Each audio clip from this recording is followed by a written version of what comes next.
have punctured the peace we have worked tirelessly to preserve.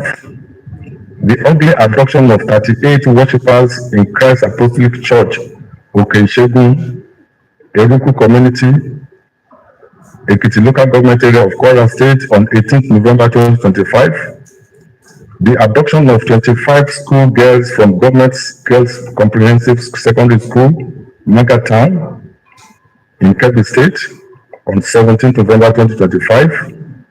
And the brazen attack on St. Mary's Catholic School, Papiri Community, Agwara Local Government Area, Niger State, in the early hours of 21st November 2025, all stand as glaring reminders that a single breach anywhere is a disruption of peace everywhere in Nigeria.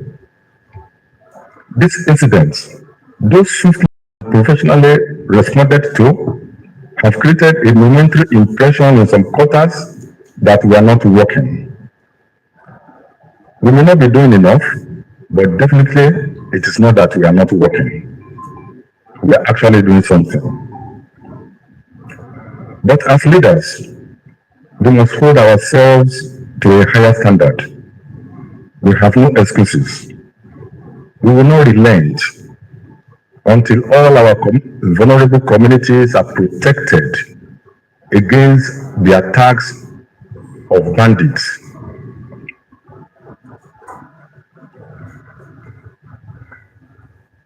Peace maintained in one location and violated in another is not peace. In the immediate, we are neither going to sleep nor give ourselves accolades until every pupil abducted from St. Mary Catholic School in Niger State is rescued unhurt and united with their families. We have done it before, and we shall not retreat. In the Kwara and Kebbi incidents specifically, we immediately deployed adequate tactical assets and activated strong joint operations with sister security agencies, leading to the successful rescue of all victims unhurt. This coordinated outcome reflects what is possible when our systems work as they should. Yet, it also underscores how much more we must do to stay ahead of emerging threats. In the recent incidents recorded across Kebbi State and Kwara State, the Nigerian Police Force demonstrated the strength of coordinated response, acting swiftly, professionally, and with tactical clarity. Through seamless collaboration with other security agencies, the state governments, and trusted community leadership structures, coordinated by the Office of the NSA, we were able to ensure the safe rescue of kidnapped victims and the successful reunion of those citizens with their families. These outcomes reaffirm an important principle of modern policing and internal security management. Crime is defeated fastest when response is unified, intelligence-driven, and operationally coordinated. This template of action must now be institutionalized as our standard. We have seen, more than ever before, that security agencies are aligning strategy, sharing intelligence, and synchronizing operations at unprecedented levels, and Nigerians are increasingly witnessing the results of this cooperation in real time. Therefore, I state firmly, there is no viable alternative to collaboration. Fragmented response creates opportunity for criminals, but unified response removes it. In this regard, the force will continue to sustain intelligence-backed interagency operations to contain and dismantle the activities of armed bandits, terrorists, kidnappers, and all violent threat actors operating across our internal security theaters. We will intensify shared intelligence channels, strengthen joint tactical deployments, and maintain lawful coordinated pressure until crime and criminal intents are driven down to the lowest possible level across the country. However, recent developments also made one thing clear, that citizens expect more, and rightly so. Public confidence remains rooted in policing impact, not policing intention. To honor this mandate and stay ahead of criminal strategy, we must constantly reevaluate, adapt, and innovate. It is now time to further reposition our operational approach, expand our intelligence reach, increase visibility, fortify soft targets, and strategize proactively. These attacks are unacceptable, and our collective approach must shift firmly from reactive to proactive policing.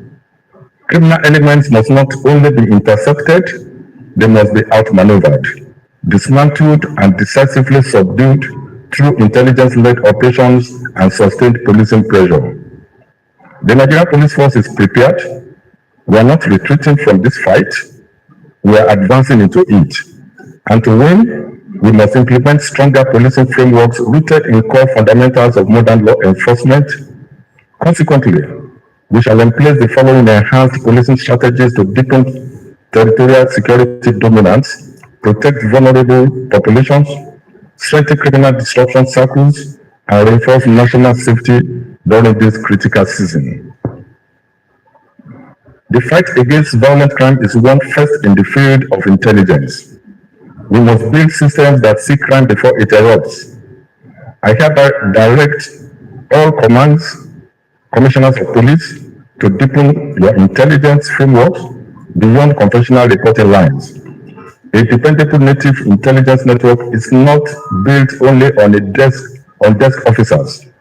It is built inside markets, transport unions, student leadership circles, farming clusters, healthcare intelligence touchpoints, religious institutions, and trusted community observers who can lawfully relay behavioral shifts, unfamiliar movements, and threat signals.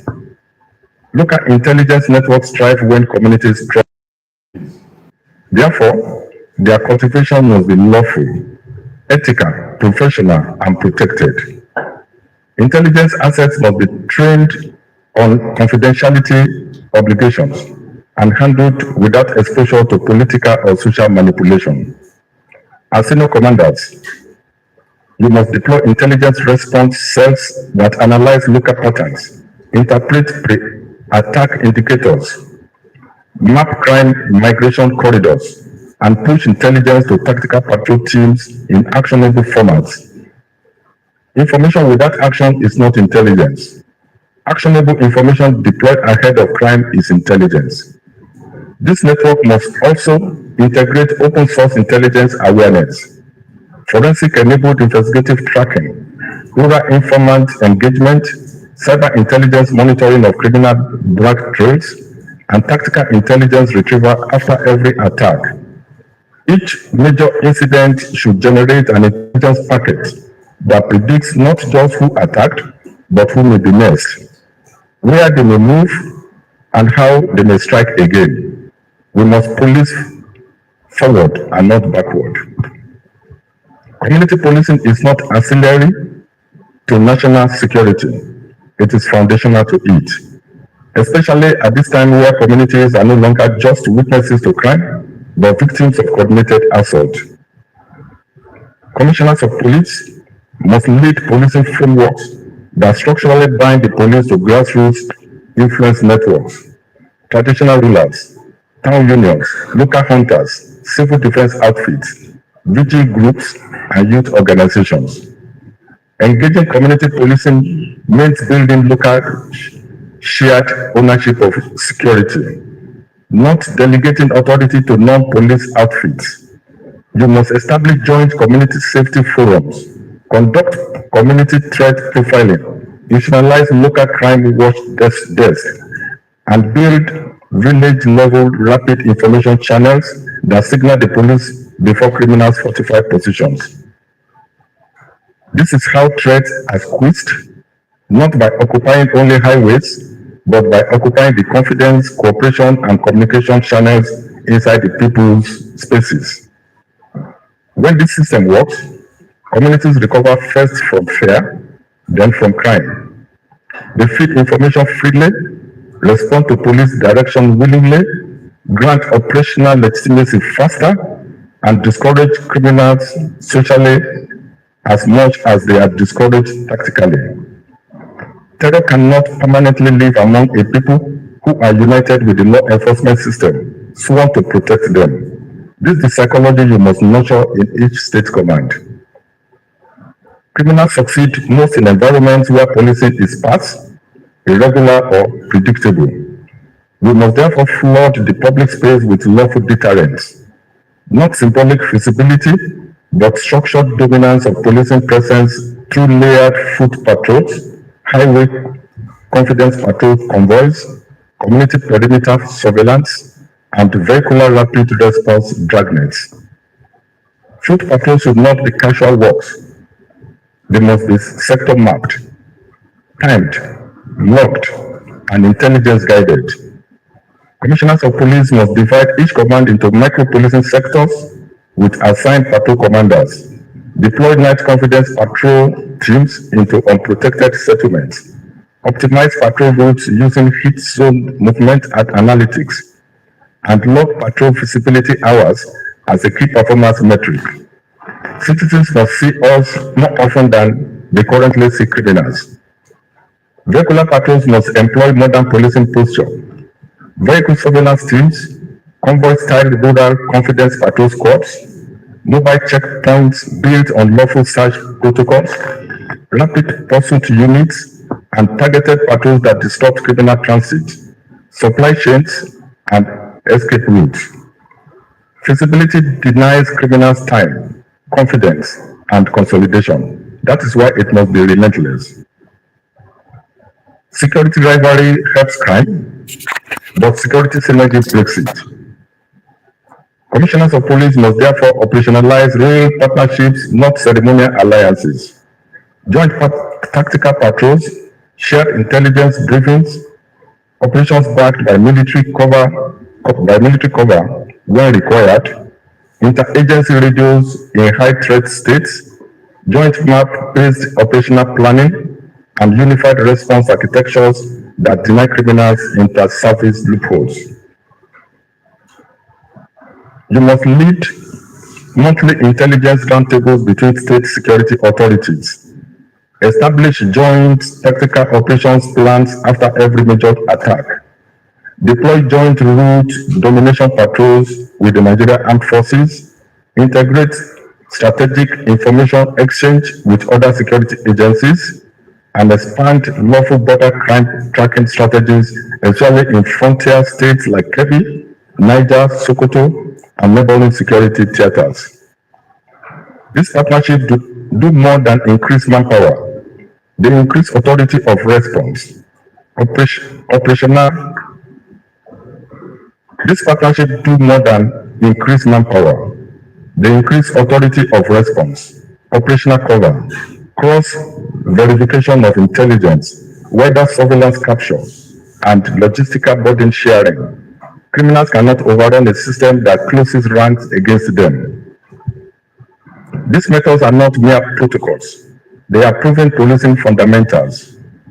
When properly deployed, they bolster deterrence, improve response times, provide communities psychological relief, disrupt criminal planning cycles, and lead to higher operational success rates.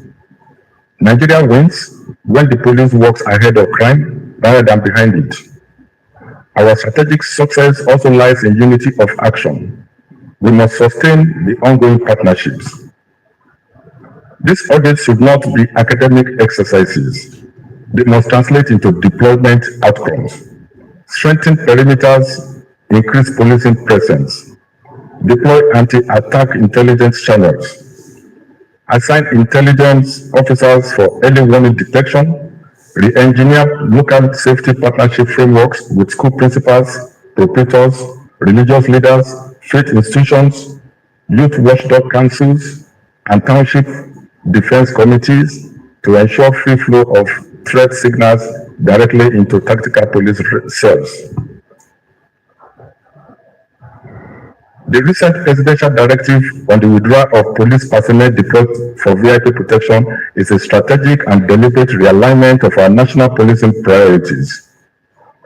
This policy decision is rooted not in sentiment, but in necessity, reflecting the current security demands of our nation and reinforcing the fundamental purpose for which the police force exists.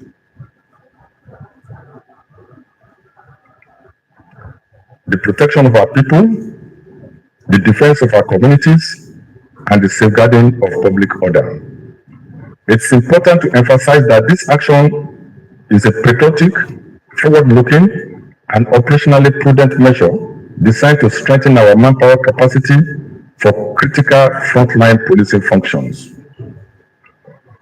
With the security environment placing increasing pressure on unprotected populations and vulnerable communities, and in this regard, we wish to assure members of the public that this withdrawal will enable the force to expand deployment into areas where policing input has the most meaningful public safety outcomes. These include, but are not limited to, large-scale population protection operations, rural and township security fortification, intensified police feasibility and patrol spread, investigative response expansion, and tactical containment of emerging violent threats. Simply put, this policy ensures that more officers are repositioned from personalized security duties to collective public protection responsibilities, where their presence and operational impact are most urgently required. However, while we move decisively to implement this directive, we must also act responsibly to manage its execution.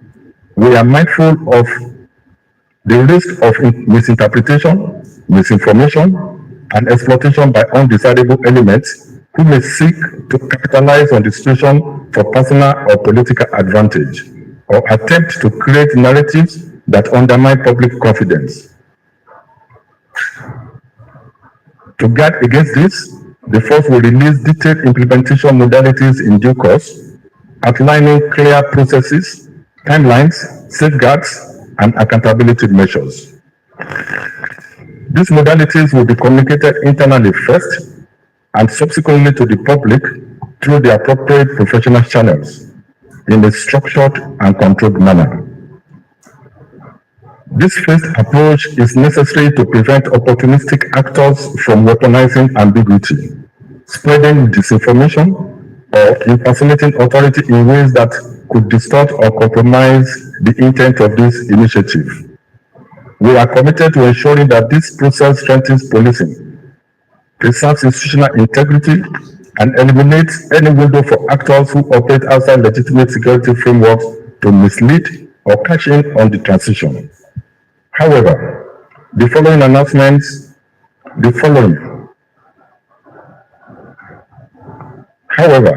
following this announcement, a total of 11,566 personnel have been recalled and will be deployed to active policing duties immediately.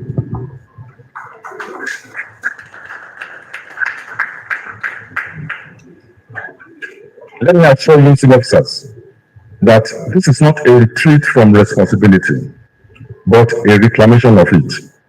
It's a testament of who we are, what Nigeria requires of us, and the urgency of our mandate at this time. It's a call to reinforce policing where it truly matters, and to demonstrate clearly, confidently, and publicly that the Nigerian Police Force is not only active in response to threats, but intentional in restructuring for victory against them. Since our last meeting, officers across our state commands and specialized units have upheld the finest traditions of service, exhibiting bravery, professionalism, and steadfast commitment, even in the most challenging operational environments. Within this period, the Nigerian Police Force has achieved notable operational outcomes across strategic formations and tactical response structures, including a total of 8,202 suspects were arrested for various offenses. Out of these are 451 armed robbery suspects, 356 kidnapping suspects, 534 murders with culpable homicide suspects, 173 persons for unlawful possession of firearms, 312 suspected rapists, 282 suspected cultists were also arrested, while 6,095 suspected persons were arrested for other serious offenses. 249 assorted firearms and 20,989 different calibers of ammunition were recovered. 238 different models of vehicles were also recovered. 232 victims of kidnapping were rescued during this period. Furthermore, as we approach the festive season, the nation will witness its highest annual travel cycle. Citizens returning home to celebrate with family and communities. Criminals may seek to exploit the road. Therefore, the roads must be decisively dominated by feasibility policing and preparedness. I hereby charge each state command to activate festive deployment and feasibility plans. This will include expanded highway patrol teams, reinforced foot patrol units at motor parks, anti-robbery dragnet patrols on high-traffic roads, intelligence-backed vehicular patrol fleets for rural corridors, and inter-service collaboration patrols to guarantee route safety across all national highways, border access roads, township entry-exit routes, market transit belts, and community travel corridors. Employ the use of artificial intelligence in your policing strategies, including the use of drones and other technical assets.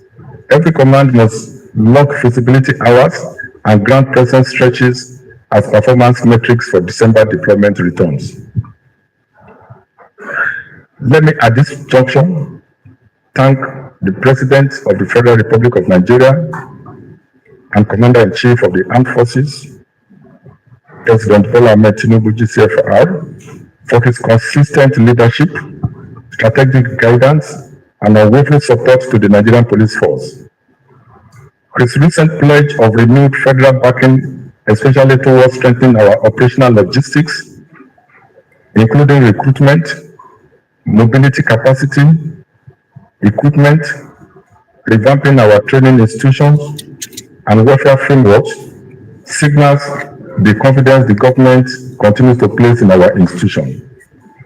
On behalf of the entire Nigerian Police Force, we acknowledge His Excellency's partnership and assure Mr. President and the citizens that we will justify this trust through outcomes and not excuses. Senior officers, Nigeria cannot afford policing process, and we will not give it one. We are the lawful custodians of internal security, the protectors of communities, the responders to crises, and the institution citizens look to welfare rises. The country must continue to see us not as participants in the security struggle, but leaders in the security solution. At this time, the Nigerian Police Force must not be seen to be resting on its laurels. We are and must remain the most feasible guidance of public safety, internal security, and constitutional order under the laws of the Federal Republic. In this moment, we reaffirm our readiness and our resolve to act. Nigeria depends on us, and we will not fail her. As I close this address, I urge you all to return to your respective commands with renewed urgency, clarity of strategy, courage of command, and determination of execution. I thank you. May God bless you all. God bless the Federal Republic of Nigeria. Welcome to GTV Africa, live from the police headquarters in Abuja. Inspector General of Police Egbetokun has just given details of information. You can have a seat. Thank you very much, sir. That was the speech given by going to announce what I want to do, but police will be questions from In case you are wondering which angle to take your stories from, I got a few for you. The IGP has directed commissioners of police to deepen their intelligence gathering networks. The IGP has also directed commissioners of police to enhance community policing, as that's proven to be very useful in combating crime. Also, as the environment, the IGP has directed that there should be festive deployment, particularly highway patrols. And since the president gave the directive on Sunday, today is Friday, it's not a week yet, but going through the media, we see some people wondering or complaining that when is the police going to implement this, when is it going to happen? You can see for yourself in what the IGP has said. Direct confirmation, the police has not been sleeping in that. The IGP has just confirmed that since that directive was given to date, a total of 11,566 personnel have been recalled and their immediate deployment has commenced. So this is irrefutable confirmation that this directive is being implemented. And lastly, the IGP also made it clear that the implementation modalities will be announced in due course, first internally, then publicly. This is to guard against those that have the habit of weaponizing misinformation and fake news. There you have the gentlemen of the press. Now we will go to the next item which we know we have been waiting for, and that's the question and answer segment. We know a few journalists would have 1 or 2 questions for the IGP. The IGP will respond to these questions before you take your leave. So if you have a question, please let's see your hand up. We are going to ask all the questions before the IGP responds. Normally from some newspaper, I can also see Integrity News, NTA Form. Where's the other microphone? So please give them the other microphone. Please make sure you introduce yourself, go straight to your question, and keep it brief.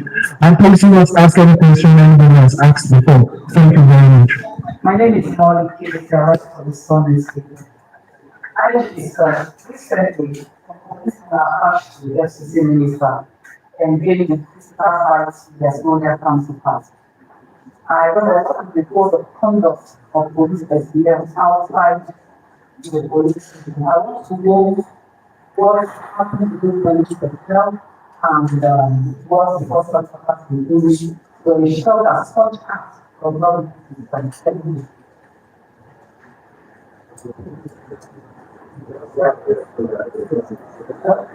Please, go ahead.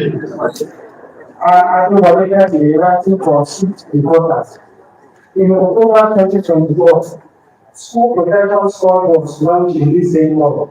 I want to know the state of that protection squad.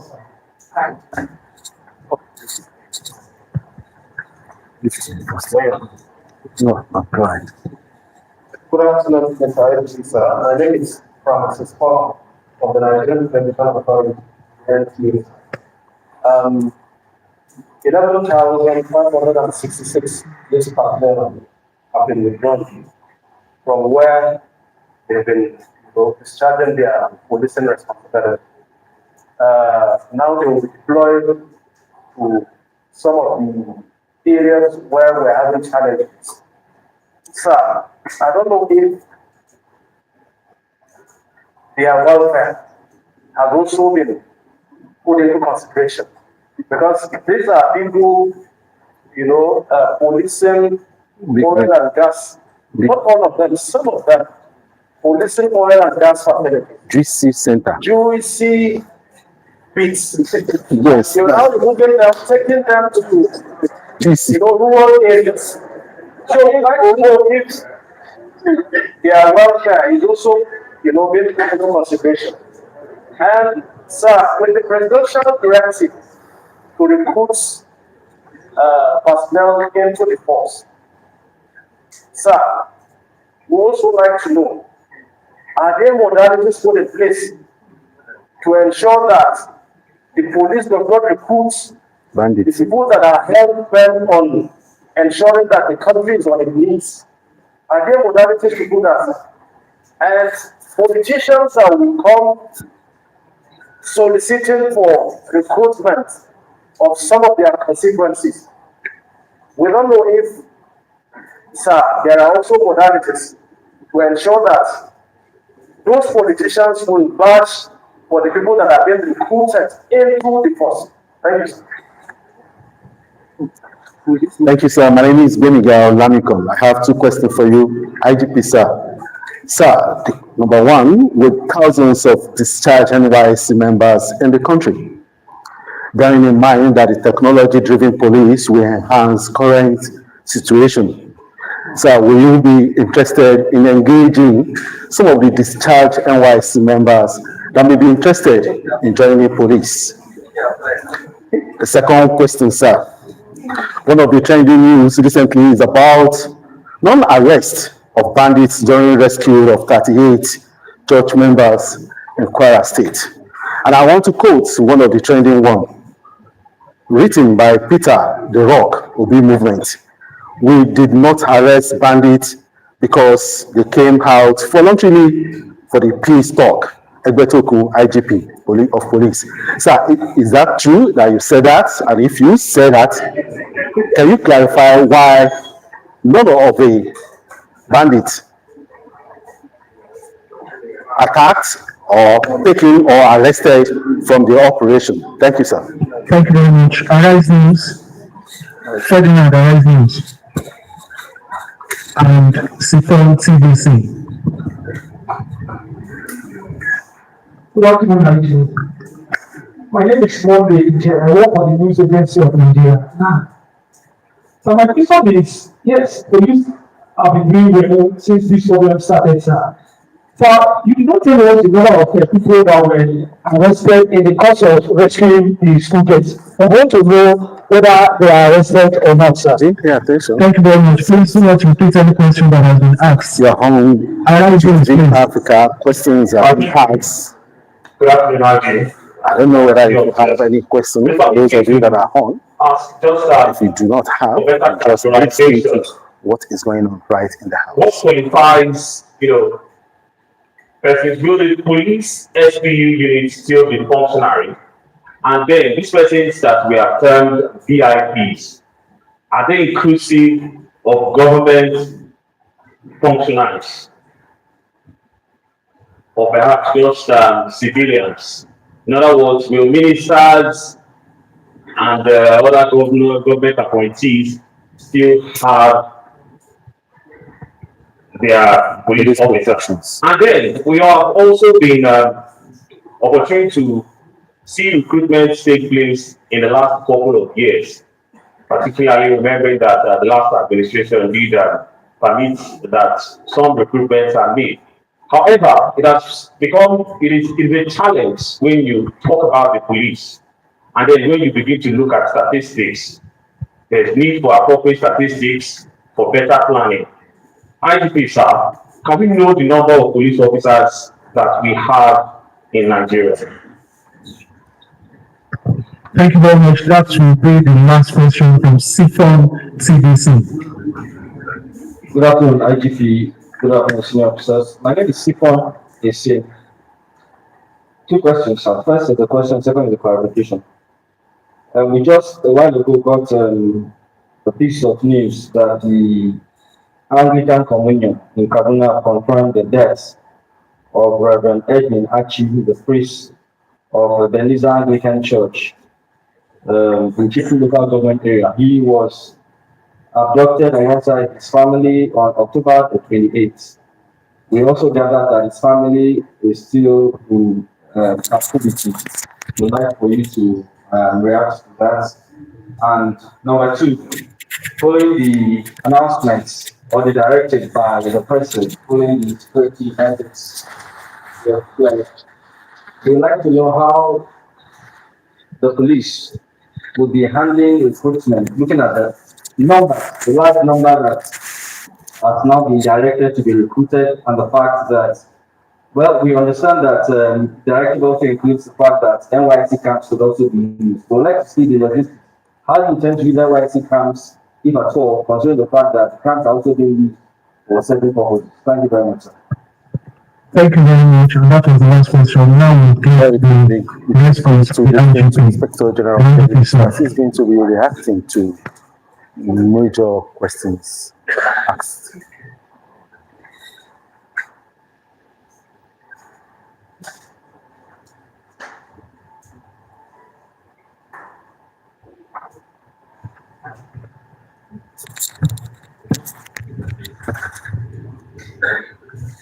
Okay, thank you. I have a number of questions here. 1, 2, 3, 4, 5, 6, 7, 8, 9, 10, 11 of them. And I'm expected to answer all, or I will attempt all. If I can't answer all, I will attempt all. First issue raised. First question was from the Sun newspaper. You want to know what has happened to policemen who had altercation with soldiers when the Minister of FCT visited a site within the FCT.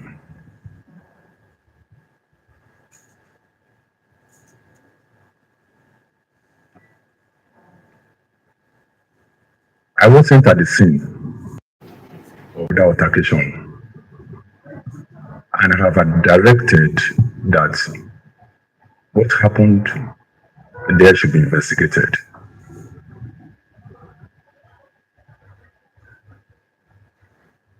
Whatever the outcome of the investigation, we will let you know.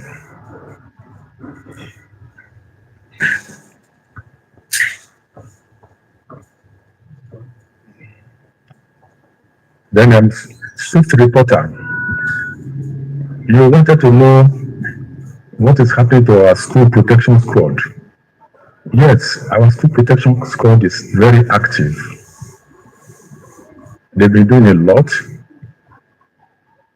Through the school protection squad, we have been able to prevent so many attacks on schools.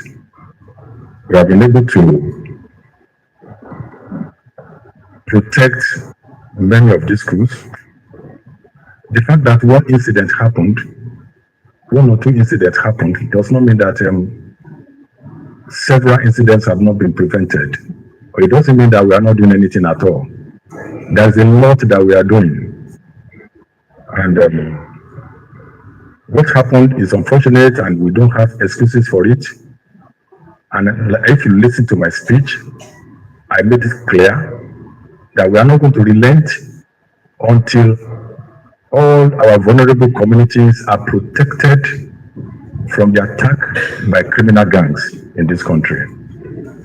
I also made it clear that one attack on a vulnerable community is bad enough, and we are not going to tolerate it. And that peace maintained at one location but violated at another location is not peace. Therefore, we are not going to sleep, and we are not going to give ourselves accolades until all our communities in Nigeria are protected and no further attack on any vulnerable community in Nigeria. This is our commitment. We are committed to this.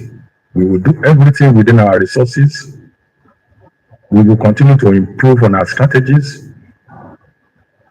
We will continue to stay ahead of these criminal elements. But let it be known that the fact that there is a breach, we should not be condemned. People should not forget that every day police make arrests, we make recovery of weapons from these criminal gangs. We are doing our best, and we'll continue to do the best for this country.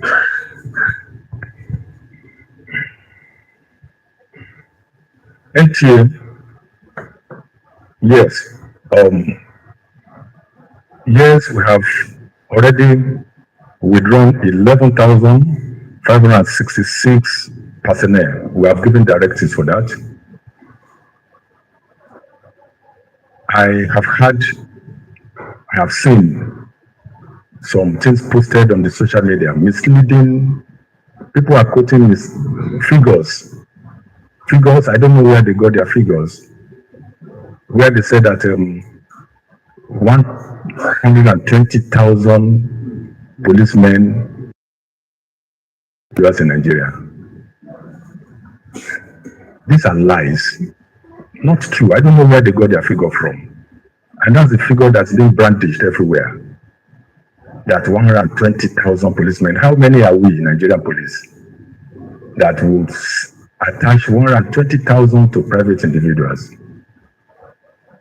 The recent presidential directive that we should withdraw policemen from VIP protection made us to discover that 11,566 policemen are engaged in VIP protection as at today in Nigeria Police Force. Of course, this is not the first time we are implementing this type of directive. Recently, I gave instruction that policemen should be withdrawn from private individuals, and those private individuals, desirous of police protection, should reapply, because we saw the need to profile these individuals that are applying for police protection, and we carried out that exercise. During that time, a number of policemen were withdrawn, many of them not reassigned before this presidential order came. So it's something that we have been doing. But the recent presidential order will make the implementation more effective. Now that it is presidential order, there won't be pressure on the IG. In fact, the presidential order is a cover for us to implement this directive that we have been trying to implement all this while.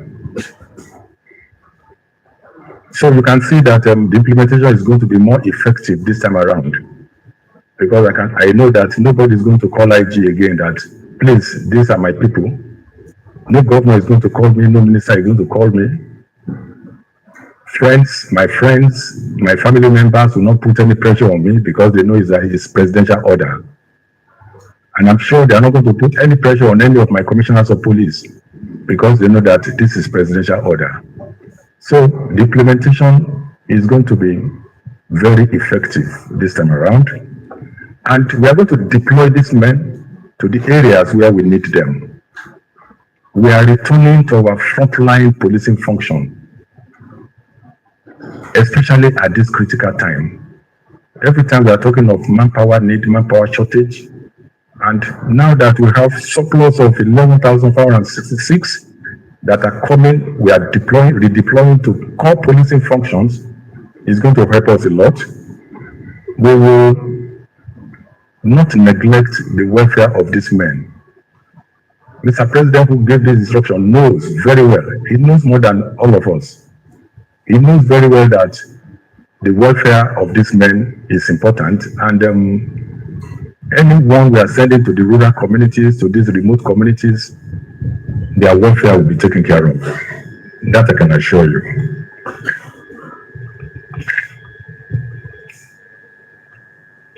Then there is another one on recruitment and the concern raised on what we are doing to guide against recruiting saboteurs into the police. We have a standard protocol for our recruitment, and anyone that is coming into the police will go through a screening exercise. It's rigorous. And if a saboteur manages his way into the police, the system that is operating in the police presently will fish him out. And it will be difficult for us to identify such people and show them the way out.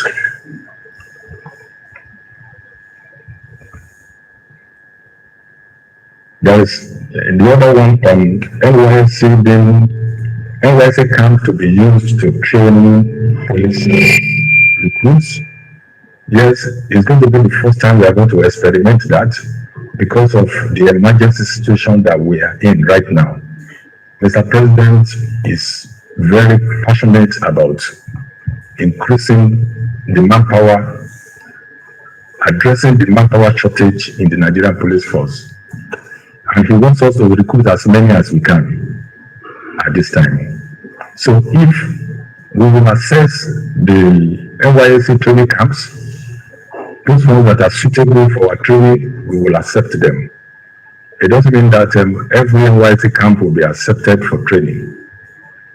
A team will go around and assess the facilities on ground. And if we need to improve the facilities, Mr. President is ready to support us to improve those facilities. He's also concerned about turning out quality policemen. It's not just to bring in policemen and train them. He also wants us to have quality people in the police, and we are committed to ensuring that. Then the question on the non-arrest of suspects during the recent rescue operation in Kwara. Okay, the two questions came together. Okay, let me address this first. When individuals are abducted and taken into captivity, our first concern is the rescue, safe return of those victims to their families. That's our first concern. We will work towards getting those victims released, rescued. Then before we even think of any other thing. It's not the first time we do it, we have been doing it. Every time we announce rescue of abducted victims, every time. It's not the Kwara incident is not the first. It's something we have been doing regularly. I don't want to say much about this, but if you must know that our first concern is the rescue of those victims from their captors. Once we get them rescued, then any other thing can follow. You remember the abduction of those 20 medical students earlier in the year. Of course, it was in the public space, so I can talk about that. We mounted so much pressure on this criminal gang, on the abductors. We deployed all our assets, critical assets, with so much pressure on them. They became afraid that at a time they have to abandon the mission, and they let the students go. After we picked the students, we rescued them, then we know what we did. So we won't say more than that. Yeah, that's it.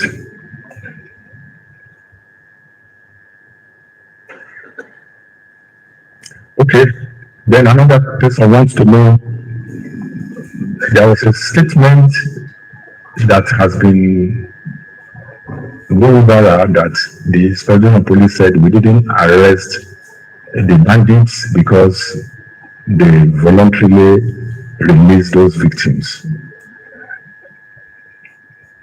I expect that people should know that no IG will say such a statement, will make such a statement.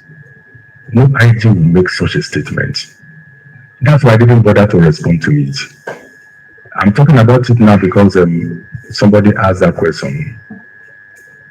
How can an IG say that we didn't arrest them because they voluntarily released those people? That's a careless statement. I didn't say so. I didn't say so. And it's not the first time that they will publish so many things about the IG that the IG didn't know about. So it's not the first time. So you should get used to all this misinformation, all this nonsense going on. So if you really want to know, I didn't say anything like that. Okay? And I have explained that our primary concern was safe rescue of those abducted victims. And that was what we achieved. I won't say more than that. Okay, then someone wants to know whether our SPU will still be functional after the presidential directive. Just wait. I've told you that we have commenced the implementation of presidential directive. But the implementation, we are going to implement this directive in a structured way, in a way that we don't leave any gap that will be exploited by criminal elements, in a way that we don't expose our drivers of the economy to danger. So that's not the intention of the presidential order. Mr. President has given his directive, and the implementation is left with the Inspector General of Police. And I'm assuring you that we will implement Mr. President's directive strictly in a structured manner, in a way that will not expose anyone to danger, in a way that will protect our economy. We won't do it in a way that will create more problem than we are trying to solve. Okay. So the new recruits, if you are talking about facilities for training of new recruits, I can assure you that Mr. President has set up a committee that has already gone around all the training schools and has seen the needs to revamp all these our training institutions. So that is ongoing. But what we have now can train the number that we want to recruit. So that's what I can tell you immediately. So thank you.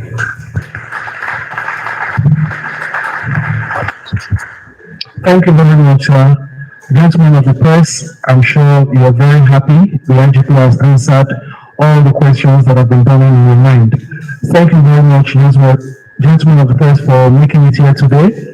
At this juncture, you are very free to take your leave as the IGP continues in-house with strategic commanders of the Nigeria Police Force. Thank you very much for coming. We look forward to seeing your stories responsibly written as always. Thank you very much. I'm Beniga Olamikon, reporting for GTV Africa. We'd also like to appeal that make this as fast as possible so that we can proceed with the rest of our activities.